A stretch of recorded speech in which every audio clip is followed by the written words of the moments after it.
Hello बच्चों, let's see this question. So the question says, which of the following is not correct regarding pterylene? Strap growth polymer, synthetic fiber, condensation polymer और thermosetting plastic. सबसे पहले हम बात करेंगे की concept की और की कॉन्सेप्ट में हम देखेंगे टेरिलीन के बारे में.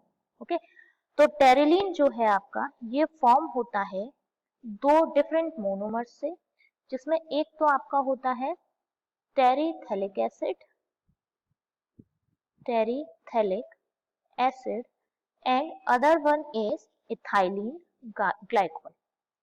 ओके, तो इन दोनों के पॉलीमराइजेशन से या इन दोनों मोनोमर्स की हेल्प से ये क्या होता है, फॉर्म होता है. ठीक है, तो दैट मीन्स कि जब ये दोनों कंबाइंड होते हैं तो यहाँ पर एलिमिनेशन भी होता है मिथेनॉल मॉलिक्यूल का. Okay, there is also elimination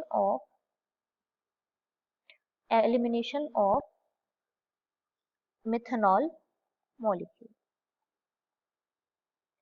okay, तो अब जब आपका दो से ज्यादा यानी कि आप कह सकते हैं एक से ज्यादा यानी कि आप कह सकते हैं बाई फंक्शनल मोनोमर्स जब इंक्लूड होते हैं या इन्वॉल्व होते हैं तो ऐसे पॉलीमर्स को क्या कहा जाता है, या आप कहेंगे ऐसे पॉलीमर कौन सी मैकेनिज्म के थ्रू पॉलीमराइजेशन करते हैं, तो ऐसे पॉलीमर्स आपका स्टेप ग्रोथ पॉलीमराइजेशन शो करते हैं या स्टेप ग्रोथ मैकेनिज्म से पॉलीमराइजेशन करते हैं, जिसमें आपका पहले डायमर बनता है, फिर ट्राइमर बनता है, फिर लॉन्ग चेन बनती, ओलिगोसैकेराइड्स में और आप कहेंगे ओलिगोमर्स बनते हैं या long chain polymer finally form हो जाते हैं. ठीक है, वहीं अगर हम देखें यहाँ पर एलिमिनेशन भी हो रहा है, और जब किसी में एलिमिनेशन होता है तो ये किस टाइप का पॉलीमर कहलाता है आपका, तो these are called as condensation polymers. इनको हम क्या कहते हैं, कंडेंसेशन पॉलीमर.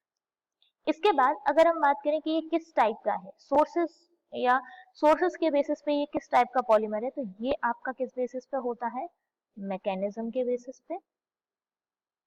किस टाइप की मैकेनिज्म शो कर रहा है, ये किस बेसिस पे होता है, तो ये आप कहते हैं कि मोनोमर एडिशन किस टाइप से होता है.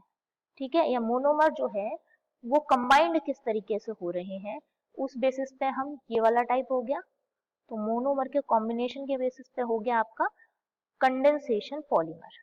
ठीक है, और एक टाइप आपके सोर्सेस के बेसिस पे डिवाइड करते हैं. तो अगर हम सोर्सेस के बेसिस पे देखें तो टेरिलीन जो है वो आपका कैसा पॉलीमर है, या आप कहेंगे सिंथेटिक फाइबर्स में आता है. ऑलराइट,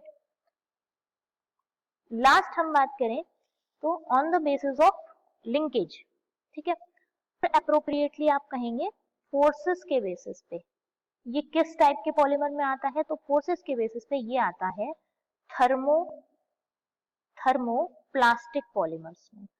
थर्मोप्लास्टिक और थर्मोसेटिंग्स में डिफरेंट क्या है, तो थर्मोप्लास्टिक पॉलीमर्स क्या होते हैं जो हीट करने पे क्या हो जाते हैं, सॉफ्ट हो जाते हैं, जबकि अगर आप थर्मोसेटिंग की बात करें तो ये हीट करने पर क्या होते हैं, हार्ड होते हैं.